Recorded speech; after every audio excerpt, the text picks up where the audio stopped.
Well, good morning, everyone, and welcome to Asia Society Australia and to our third China executive briefing, which is focused on China's dual circulation strategy and what it means for Australia and the world. My name is Filip Ivanov, and I'm the CEO of Asia Society Australia. Before we begin, Asia Society acknowledges that many participants in today's event are dialing in from locations that have traditional owners and custodians. Today, I'm speaking to you from the Boon Wurrung and Wurundjeri lands of the East Kulin Nation. I acknowledge the traditional owners of this land and pay my respect to elders past, present, and emerging. I would also like to acknowledge any Aboriginal, Torres Strait Islander, or First Nations people joining our webcast today. And special greetings to Asia Society members. Thank you for backing us during these challenging times. And a shout out to all of you in lockdowns around Australia and the world. China Executive Briefing is an initiative of Asia Society Australia and China Policy with the support of the National Foundation for Australia-China Relations to essentially make sense of China's economic policies and trends and what they mean for Australia. We feel that in Australia and around the world, a lot of attention is being paid to China's strategic and foreign policy, but not enough to what China is actually doing with its economy. And as many of you know, it's doing a lot. And China's economic strategy in some way is far more consequential than its strategic play. So our program, China Executive Briefing, is essentially an attempt to analyze some of these big shifts in China's economic policy making. And we do it through 5-page micro briefs on some of the key issues in Chinese economy, followed by a discussion like the one we have in today. So I'd like to thank the National Foundation for Australia-China Relations for supporting this project, and to Asia Society Australia corporate member and one of Australia's leading global law firms, MinterEllison, for co-hosting today's briefing with us. And of course, a big thank you to our project partner, China Policy, who prepared the brief on China's economic, macroeconomic playbook that you would all have received. So in today's event, we'll be diving into one of the major and consequential policy developments mentioned in the brief, and that is China's strategy of so-called dual circulation. So we're going to try to figure out what it means. And to help us, we've assembled a stellar panel from around the world to look at the drivers of this grand economic vision, the sectors that are most impacted by it, including here in Australia, and then what implications the dual circulation strategy will have on the world and on China itself. So before we get into today's event, some quick housekeeping instructions. Our panel discussion will run for about 40 minutes. And then we'll move to Q&A. So please submit your questions through the Q&A box at any time, and feel free to share your affiliation at the start of the question as well. And our members, corporate and individual members of Asia Society, will have a preference. It's now my great pleasure to introduce today's speakers. First of all, Sara is visiting scholar at Fudan University and CEO of China Rising Capital Forecast, a fintech startup covering Chinese financial policy and developments. Freda Zhang is a consultant in APCO Worldwide Shanghai office. She helps advise private and public organizations around the world and across sectors, including FMCG, financial services, and investment promotion. Adam Handley is a China markets leader for MinterEllison and regarded as one of the leading advisors to major Chinese state-owned enterprises and private Chinese companies investing in Australia since the first wave of investment commenced in 2007. And our session will be moderated by Asia Society Australia scholar in residence, Dr. Gill, who's got a 30-year career as a scholar, policy advisor, and the author. He's currently with Macquarie University as a professor of Asia Pacific Security Studies, and his research is focusing on China's more dynamic and risk-taking foreign policy under President Xi Jinping, which will appear in his upcoming book with Oxford University Press in next year. So welcome everyone. Thanks again for joining us for this session. It's great to have you with us, and I'm really looking forward to today's discussion. Over to you, Bates. Well, thank you very, very much, Philip. It's a great pleasure to be joining Asia Society Australia once again, and to be tackling these fantastic sets of issues with a great group of folks around the table here to consider this very, very important issue known as dual circulation strategy, a term first coined, I believe, by Xi Jinping last year in 2020, which has gained in salience, formally became a part of the 14th five-year plan more recently. We've got a great group of folks. We should dive right into it to try and learn more about what this strategy is all about and what it's going to mean for Australia and for the world. So thanks once again to you and to all the sponsors for the opportunity to talk about this topic. Sara, if I could, Sara Xu, if I could start, please, with you, just to kick us off, let us know a little bit about what is the dual circulation strategy, and from China's perspective, what are some of the drivers that have led us to this point, and what do you think they're trying to achieve? Sure. Thanks so much, Bates, and thanks to the Asia Society Australia for the invitation. So dual circulation should not be confused with dual separation. It's not about separation of the domestic and international economies or a decoupling per se, but it is an emphasis on both of these areas. And it's been implemented in order to resolve some issues with declining economic growth. Just as China goes through structural changes, it's still trying to reorient towards a more service-based, more high-tech manufacturing-based economy. It's trying to deal with some waning economic growth. Not to mention it's had issues with the US-China trade war and also with COVID. So it's a way for the country to emerge from these major setbacks. It's also a way for China to reduce its high dependency on foreign technologies in strategic sectors and to try to up its innovation game, which has been a major theme of Chinese policy for the past 10 years or so. So basically, Xi Jinping is leading this effort to boost technological innovation. That's a major driver of growth that we're going to see going forward. And it's not just to boost innovative industries themselves, but it also involves using innovation to get rid of bottlenecks, supply chain bottlenecks that we've all seen with goods coming from China, and to help Chinese firms move up the value chain. It's also to help globalize China's domestic companies to try to boost household incomes in order for people to be able to increase their household consumption and therefore to further stimulate domestic demand. So China is boosting its self-reliance on science and technology going forward. That is slated to keep growth going. We need to have that Chinese economic growth engine going by 7% annually over the next 5 years. So that's an important aspect of it. And there are several aspects that are included in this. One of these is technological innovation. Another is interaction between supply and demand. So making sure that supply chain bottlenecks are eradicated, boosting demand to meet the level of supply that's out there.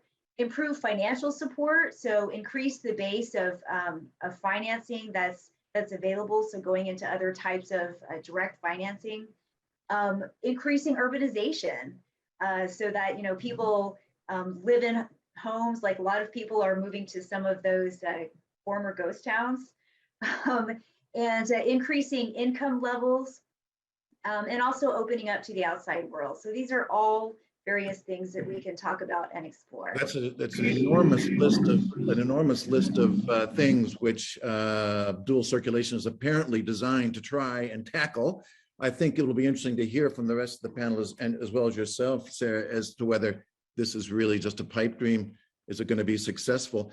But just a little more detail than from Freda, if I could ask, Freda, are there any particular sectors that you think the so-called dual circulation, of course, meaning internal market, internal circulation, and external circulation, meaning dealing with the outside world.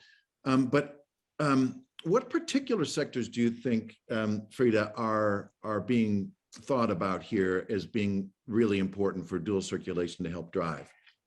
Thank you, Bates, and thank you, Asia Society Australia, for having me here.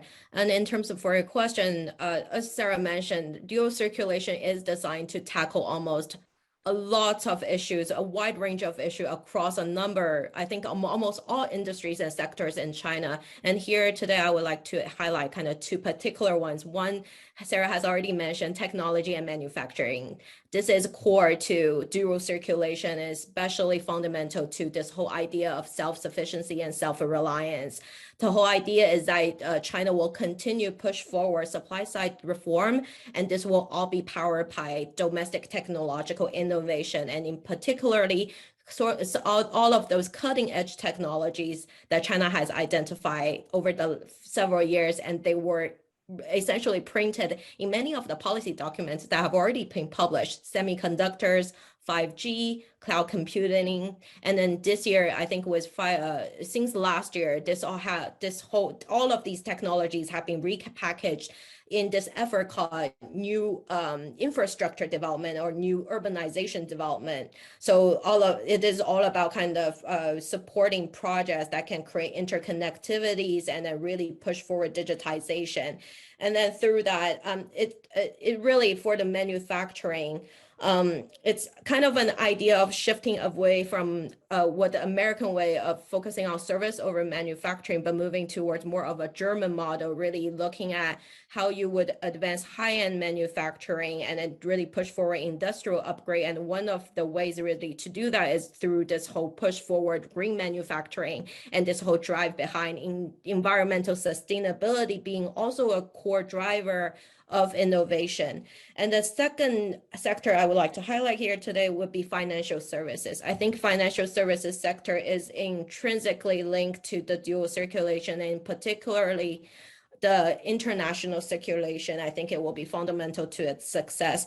So this year, the Beijing really has made it clear that the financial industry needs to serve and support the development of real economy.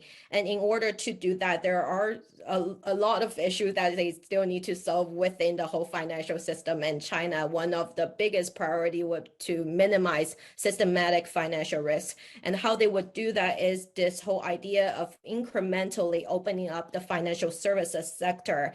And in order to maximize, in order to attract foreign players and maximize the financial market capacity, and also to bring up the standard of China's financial market in order to really support the domestic economy development. And so I think these two sectors essentially we will see biggest impact from the dual circulation strategy. Okay, well, thanks. That's great. Thanks so much, Freda, for letting us know about that. And I think with that, we can segue. I want to ask Adam then, given what dual circulation means, the sectors that are being prioritized apparently. Adam, you're following very closely what this all means for Australia. And I'm wondering, as you survey these developments, where's the good news? Is there good news in all of this for Australia? What do you think? Thanks very much, Bates, and wonderful start from Sara and Freda. I feel quite inadequate being a mere lawyer contributing to this discussion now. So thank you, Sara and Freda, for those fantastic introductory comments.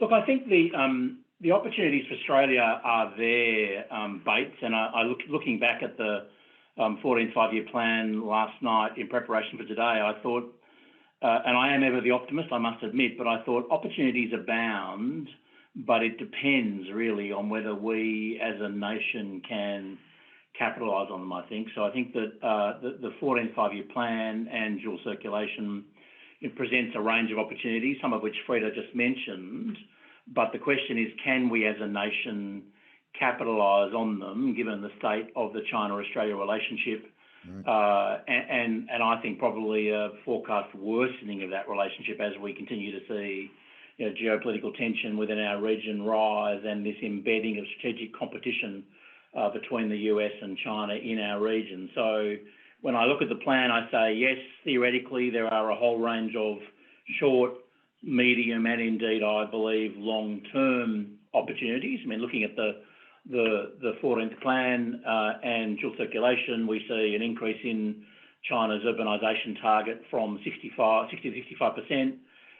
That should drive demand for Australian iron ore because of increased demand for steel making. We see the shift towards environmental protection, which should drive towards increased demand, at least in the short to medium term, for LNG or solar and renewables technology.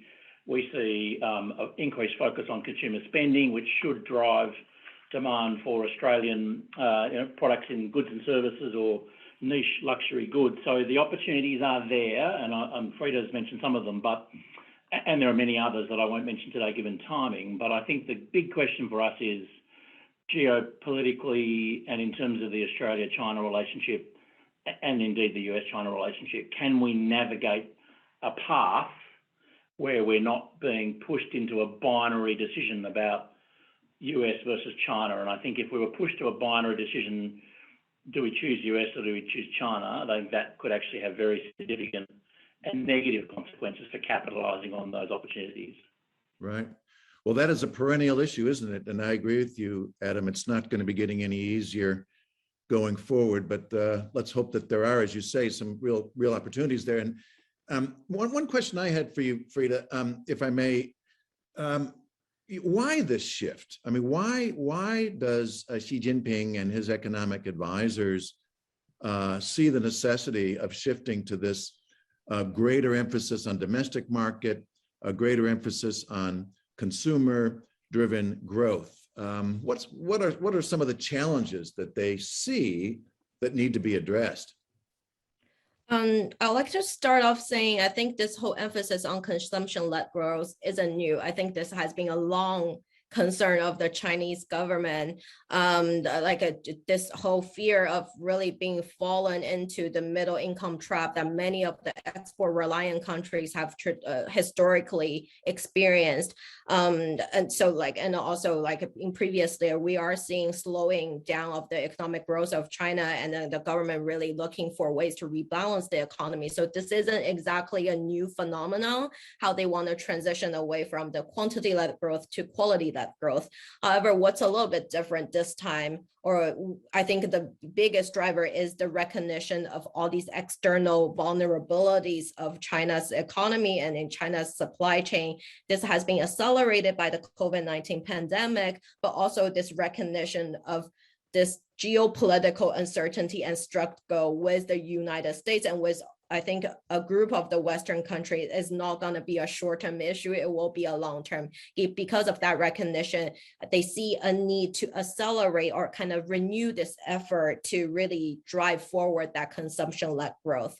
And in terms of challenges, there are many, but I think one of the key challenges or question I would have is how really China is going to unleash or untap into that domestic demand and consumption. I think the Chinese government have always been very good at identifying the what, but not necessarily know the how. And I think there are a lot of issues or question they will need to answer in order to drive that domestic consumption. And one of which will be, how are you going to alleviate all the socioeconomic pressure on these Chinese middle classes that they are experiencing that actually prevent them from conducting all the consumption activities, and kind of to know for China in comparison to many of the, I think, more advanced actual developed countries, for example, the US, the consumption only account about 39% of China's GDP in 2020. And then in the US, it accounts for about 68%. So this is a large kind of a disparity between the proportion of the how consumption accounts in GDP that China needs to bridge. And then there's and then to kind of what is connected from kind of this whole socioeconomic pressure that Chinese rising middle class are having is how is China going to expand its social safety net in order to reduce household savings and then really to support and encourage people to spend money. And I think this has been an ongoing policy debate, how you would reform the pension system. And we are also seeing in the market, the participation from foreign retail wealth managers partnering with many of the Chinese retail banks in order to kind of support that wealth management aspect of Chinese rising affluent so that they are financially prepared to kind of spend the money that Chinese government is looking at them to spend. Wow, thanks a lot, Freda. You've raised a lot of new issues, I think. Just a reminder to our viewers, please do tap in any questions or discussion points you'd like to make through the through the Q&A box there, and we'll be doing our best to try and get to those in about 15 minutes or so. But before we do, Freda just mentioned the all-important domestic demand, consumer-led growth. I mean, and going from the what to the how. And I think, Sara, that makes me think of the perennial challenge that Beijing has had for, any Chinese leadership has had for centuries upon centuries, and that's the difference between central and local relations, right? Just because the emperor says so doesn't mean that the localities want to play along. Tell me what you think how is dual circulation playing in the provinces and at the localities? What opportunities might there be then for Australian investors, Australian businesses for engaging at that level? Is this something that they're looking forward to? Sure. So, it's really interesting. As you say, it's the central government that tells all of the local leaders, hey, you have to implement this plan, and then the local leaders have to figure out how to do that.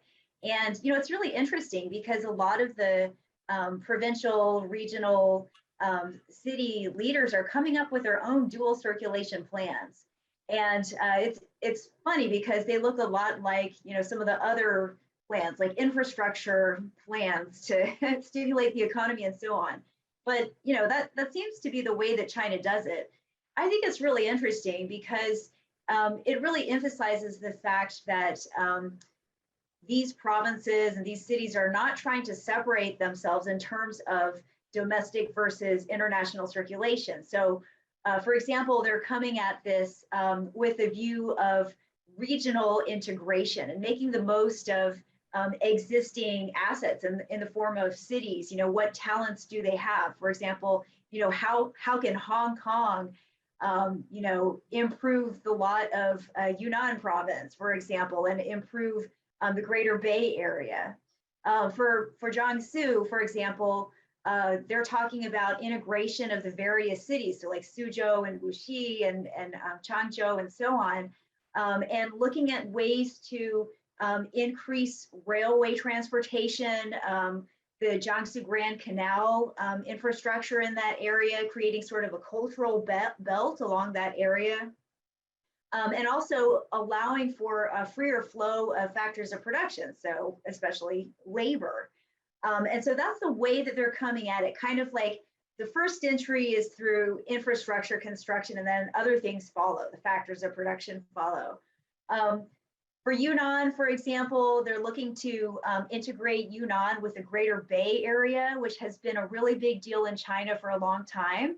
And so it's kind of a conglomeration of previous plans to boost the Greater Bay Area, but to improve industrial integration. So really to build up those industrial areas, to inject innovation into those sectors, and also to promote technology transfer from the Greater Bay Area to Yunnan, and also to open up to the outside world. So this is something that Hubei has been focusing on, allowing its Hubei free trade zone to open up to the outside world.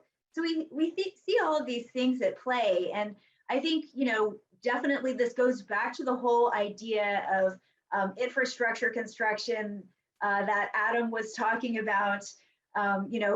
There are many Australian companies that would do well to supply natural resources to these, hungry local regions that are interested in building, the domestic economy in those areas. And so I think there's a lot of opportunity, sidestepping the whole political issue, but definitely many opportunities there.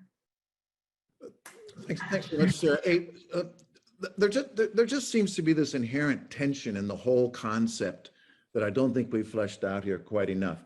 It's dual circulation. It's an attempt to try to reconcile external markets and internal markets, but with this obvious effort to develop greater domestic innovation, greater domestic self-reliance, greater reliance upon a domestic consumer-led growth pattern. So Adam, when you hear that, what is it telling you about how China is going to try to reconcile these two sort of dynamics? Do you see China turning inward, actually? And can it do so? And should we be worried if that's really the direction it's going?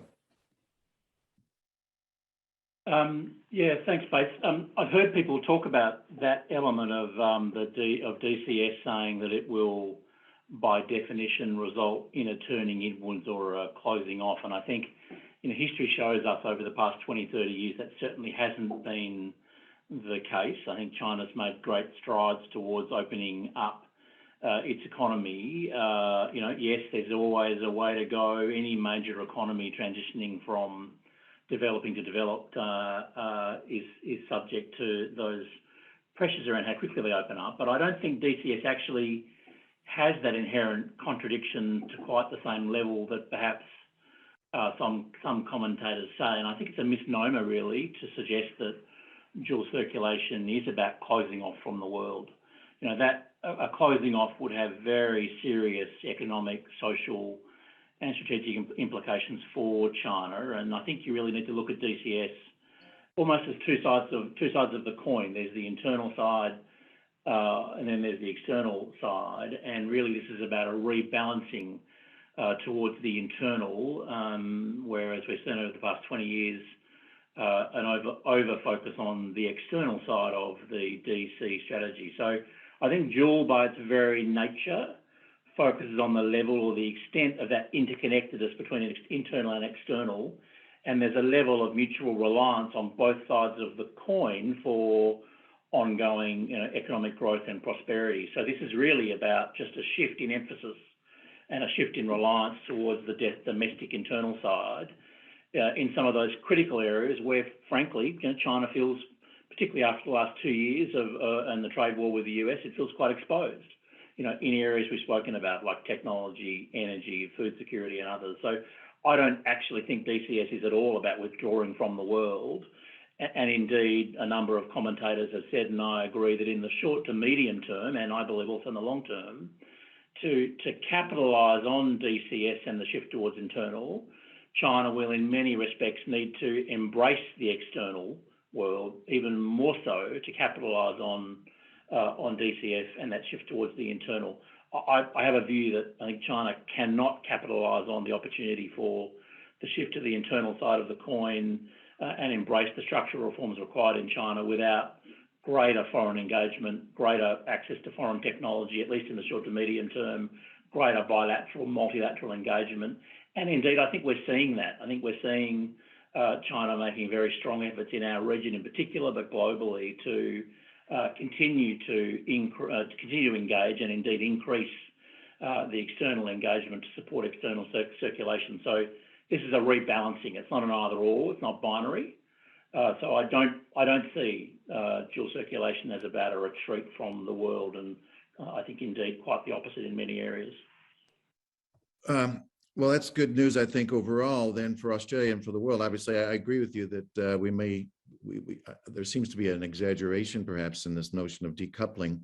We can talk more about that, but I think before we close, we've only got about 5 more minutes left. I think one question is on a lot of people's minds, and I'm hoping Freda could help us understand it. Is there any connection between what we're talking about today, the overall dual circulation strategy, and some of the recent developments in the tech sector in China? Namely, what seems to be an additional layer of scrutiny and regulatory oversight, and even worse, in the case of certain tech giants in China. Is this a coincidence? Is it part of dual circulation? What's going on? Well, first of all, I would say I definitely agree with Adam. I think it's just to quickly draw back to that point. I think it's really essentially China is looking at how it rethinking about how it interacts with the world in terms of its economy, like how it will engage, like moving forward with this recognition of there will be a long-term struggle in terms of geopolitical uncertainty and increasingly all the tightening of regulations on like foreign investment access as well as export control. So it's kind of also like almost redesigning the way it interacts with the world, I think, through dual circulation. It will be a process and it won't be happening overnight. And I think it will actually be a longer term process. So there will be opportunity, and then just leverage that gap and the period of time and how do you position yourself in the market. And to the question on tech crackdown, I think the recent regulatory crackdown we are seeing, it's definitely very complex with layers of priority that China is really trying to target. And then I would just today I will probably talk a little bit more about how the tech crackdown's connection and relationship with consumption, as opposed to focusing on all the political consideration, which are true, like this whole intricate relationship between private sector and the party, which has always been there, I think, in China's socialist market economy, but just recently we're seeing more of the socialist aspect coming back under Xi Jinping. And I think Professor Herfman from National University of Singapore is calling it this red deal, kind of looking at this relationship between the private sector and the party. But on the tech crackdown, consumption and dual circulation, there are many issues with regards to kind of internet giants, particularly kind of on the monopolistic practices these e-commerce companies or internet companies are presenting in China, which are causing lots of concern among consumers. I think one of the reasons preventing people from conducting consumption activity. So you can see this effort also as a way to almost cleaning up the market and upgrade that standard. And also the internet sector has previously been really almost like it never really has been reined. It has been always operated under much more permissive regulation in comparison to a lot of the sector. So to now to kind of rein that back in is also kind of the recognition of all the issues that they are presenting: monopolistic behavior, labor issues that we have been seeing online, as well as also kind of online education. I think the whole overall education reform is also linked. So I think you can see that as an effort in a way try to promote consumption and also again to reduce socioeconomic pressure on their Chinese consumers in order to encourage them to consume and spend more money. Okay, thanks very much, Freda. Yeah, now we're pretty much coming to an end for our formal session here amongst the panelists, and we are beginning to receive a number of interesting questions, and I thought we might turn to those at this point. And I'm sure we can pick up on some of the other issues that we wanted to talk about. Among them, if you'd care to weigh in on these topics as you answer the Q&A questions from our audience. I think a lot of folks are interested to know whether decoupling, at least in the case of the United States and China, may be a more possible prospect going forward, if not general decoupling from the international economy overall, and to weigh that. And then also, I think, thinking then going forward about how is it that middle powers, smaller economies, but which nonetheless have significant investments in the relationship with China, like Australia, how do they navigate these future geoeconomic challenges, especially when your number one security partner, the United States, appears to be doing what it can to try and distance itself from China in many respects economically. But if I could turn to some of the audience questions at this point, and thanks everyone on the panel so far. We have a question from Colin Hesseltine. He was asking, is the recent crackdown in the tech sector then that we were just talking about in fintech, in tutoring and education services, even in the entertainment sector, do you see, I mean, you don't quite see this then, and this is for anyone on the panel, as a dual circulation strategy so much as really an effort to try and inject a little bit more of state control or party control even over certain aspects of the economy. Is that, did I hear you right on that, Freda? Or anyone else, Sara? Yes, sorry, Freda. So, go ahead. Yeah, I agree with Freda to some extent. I also think definitely it is the government trying to make sure that firms are playing by the party rules. There definitely are some instances where there has been outright fraud, such as in InsurTech and private equity funds, like firms just setting up that aren't really legitimate. Those are clearly against the interest of anybody, especially people who are investing in those firms. But I think, the government seems to be sending a message to some of the tech firms, especially looks like Alibaba and Tencent in particular, that they need to, they need to really shape up. They need to make sure that they are working towards the common prosperity. That's another catchphrase that we see. And these are sort of common themes that we see throughout previous plans and ideologies, that firms have to toe the line under Xi Jinping, that they have to be good in terms of doing well for the economy and for the people themselves. I think that we forget that China is a socialist market economy. That's easy for us to forget. China's unique in the sense that it is, truly communist. So what we're looking at has, very little precedent in the modern world. And so, yeah, I mean, I would agree with Colin to some extent on his question and what Western commentators are asserting. But I don't think it's necessarily just a power play by Xi. I think it's something that he's been looking to do for a while, consolidating communist ideology and power to some extent.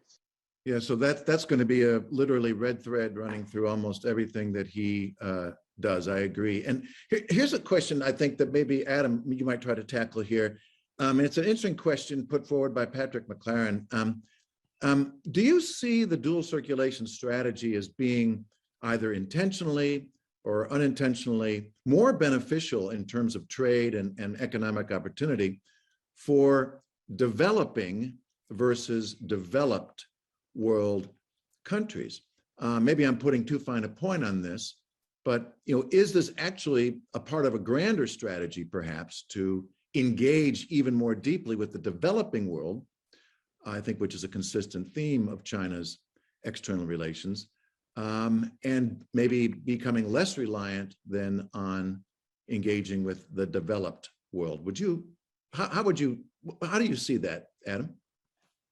Yeah, I think that's an interesting observation, and I think probably on balance I would agree with it. I think if you look in our own back garden and sort of focus on the development of ASEAN and so the South Pacific nations, there's obviously a very strong complementarity between their desires, which are basically around stability, economic growth, and securing their own domestic economies, and China's goals. So I think it's a quite a good observation, and I would agree with it, Bates, that there might be, there's going to be winners and losers in dual circulation strategy, and I think it's fair to say that some of those developing countries in our back garden are probably more likely to be winners than some of the more developed Western economies. And that's a gross generalisation, but it's a theme that it does resonate with me. And I think it's interesting when you look at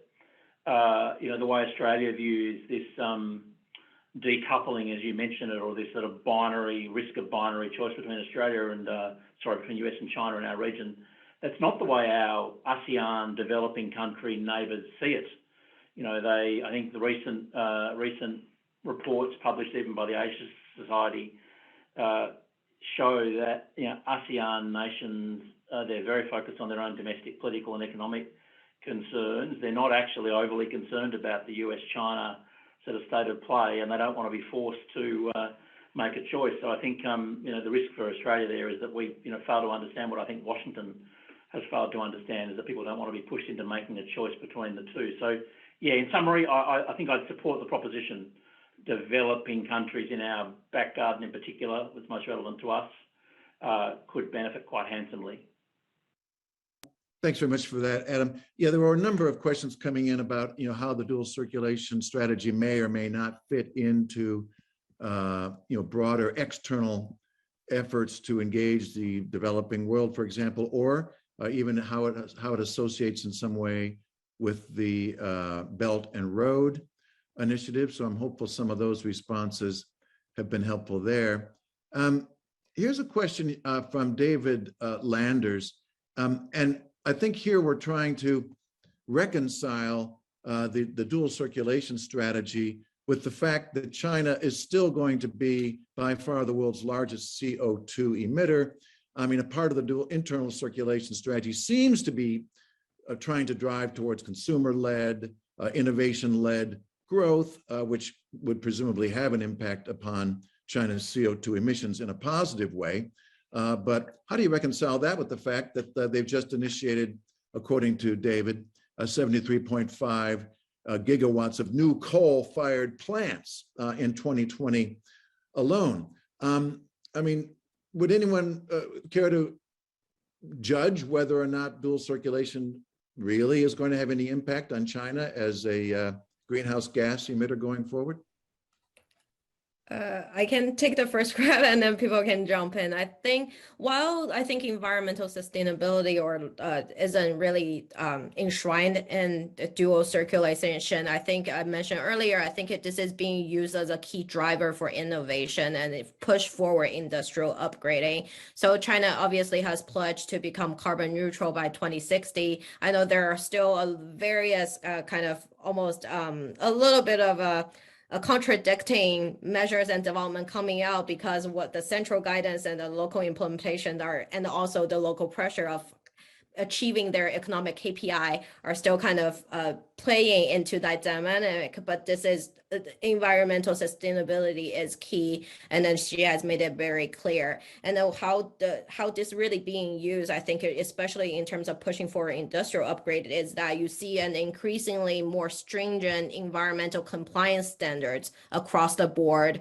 in a lot of the localities, and this is almost one of the way to push companies to upgrade their manufacturing to kind of reach a higher standard. And for those companies or factories that can really not reach that standard, they will automatically be kind of shifted out. And this is the way they are kind of really restructuring, I think, industries and sectors to the objective of dual circulation, which is again focusing on upgrading and moving up the global supply chain, really on the high end advanced manufacturing. Right. Thanks very much for that, Freda. One of the things we haven't really touched on yet, and I think we need to, is the relationship, if any, between the dual circulation strategy and something we heard about several years ago, known as Made in China 2025.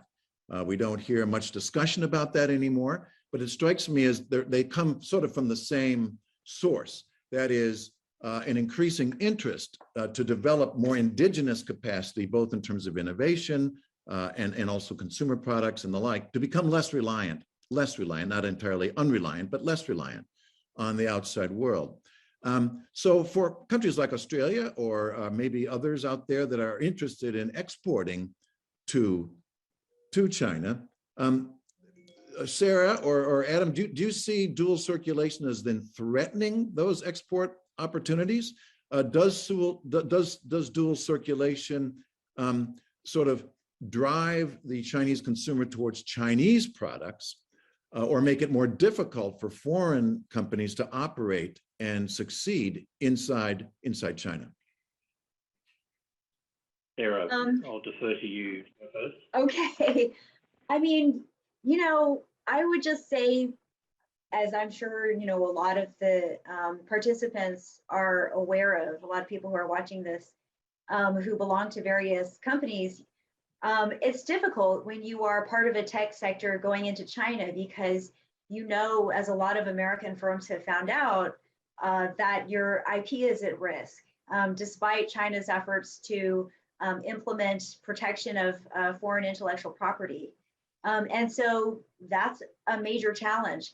I think there are opportunities, but you really have to be careful.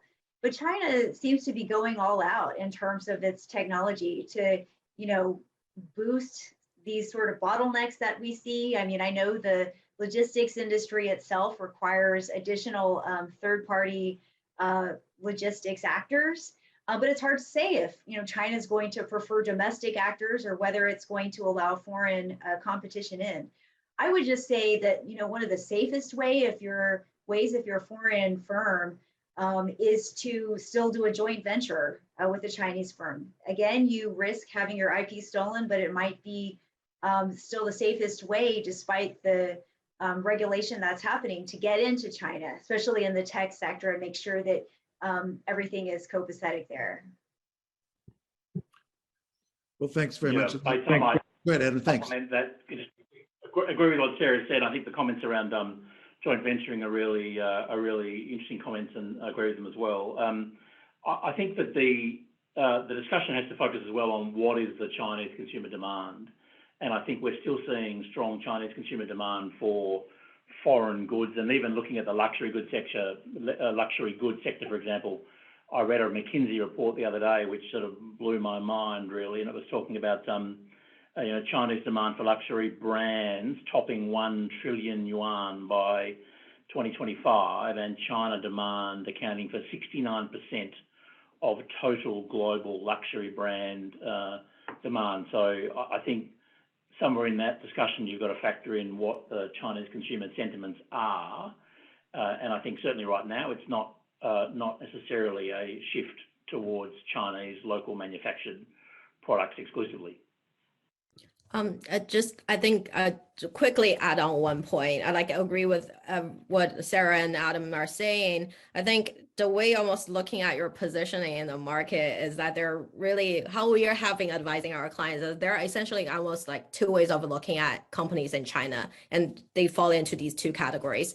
The foreign companies that China really needs, and the foreign companies that needs China's market. So I think if you are placing one, looking at it in a way that how you are placing one of the categories should probably guide you to some extent how your business strategy will look like in China, and to what extent you need to kind of like a shift or a capacity, for example, and to what extent you need to really tailor to the Chinese consumption demand and trends. I think this will really help just as a framework wise in principle. Thanks, everybody. Those are some great insights on those points. We're almost come to the end here. Maybe we'll just ask one more question, and any one of you would be welcome to answer it. Adam may be best positioned, but looking ahead now from here, maybe beyond the dual circulation strategy, but very cognizant of the continuing difficulties in the Australia-China relationship. Do you see any silver linings out there? Do you see any signals coming out of Beijing that the relationship is likely to improve? Or do we need to just get accustomed to the continued pressures being brought to bear out of Beijing on Australia to act in ways that Beijing thinks would be preferable? Yeah, look, it's a great question. I don't hold great hopes for a return to where the relationship was, say, 2, 3, 4, 5, 10 years ago. I think the geopolitical tensions in our region will only exacerbate the relationship risks. Having said that, I do believe that we could look in our own back garden, Bates, and take some lessons from some of our equivalents at a second power neighbouring countries who seem to be able to walk and chew gum when it comes to the China relationship and aren't falling into the sort of binary US-China make a choice trap, which I think Australia is potentially leaning towards. So I don't think we're going to see a return to the heady days that we had. The relationship risks could get worse, so the job is harder for us to navigate, and that's why organisations like the Asia Society and indeed Australian corporates through that second track diplomacy are really critical to add some ballast to the economic relationship to make sure that things don't get worse. Well, Adam, thank you. I couldn't have said it better myself. I very much agree with you that opportunities like this, organizations like the Asia Society Australia, are very, very well placed for us to be wrestling with these, let's admit it, very, very difficult times ahead. And I look forward to doing that with everyone here. This wraps up, I think, our formal part of the presentation. Let me just issue a quick thanks to Sara, Freda, Zhang, Adam Handley. Thank you very, very much for those insights. I'm looking forward to hearing even more in other opportunities going forward. It's now my honor to pass over the floor to Jeremy Blackshaw for a vote of thanks. Thanks, Jeremy. Thank you, Bates. And look, on behalf of MinterEllison, I would like to thank Asia Society Australia for putting on this series. I think it's been really helpful to shed some more light on what is happening in China and what is increasingly being viewed in Australia through the pretty one-dimensional lens of the security relationship. And the point of the series, and I think which has really been drawn out beautifully today, is looking on some economic issues which are going to have a major impact on Australia's relationship with China. So the dual circulation policy is really an important statement of the development in China's economic policy. We've heard today that it really draws together a number of long-standing themes focused on technology, innovation and transfer, high-end manufacturing, stimulation of the domestic demand, and consumption, focus on supply chains, financing structures, increasing urbanisation and boosting income levels.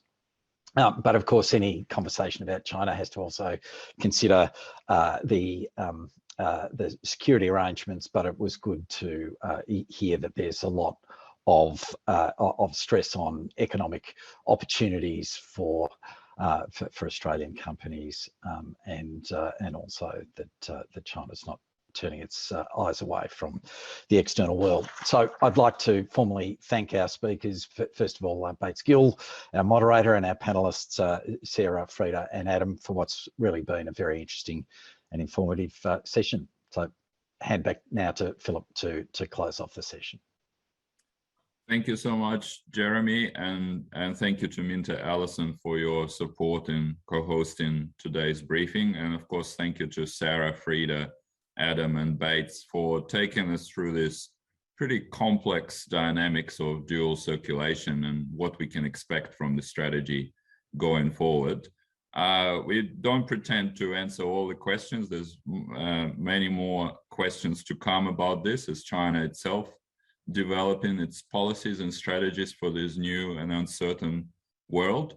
I also want to thank James Scullin, our Director of Programs, who leads this initiative, and Eloise Dolan for driving today's event. And of course, thank you to the National Foundation for Australia-China Relations, our partner in this program, and of course to China Policy for working with us on this important project. So as I said in the beginning, what we really want to achieve here is to bring a little bit more attention to what China is doing in its economic policy making in Australia and beyond, because we think it's quite important. We feel there's enough coverage of Australia-China relations, and as important as it is, but let's look at what China is doing with its economy, with its policies, and really understand what it means for Australia and the rest of the world.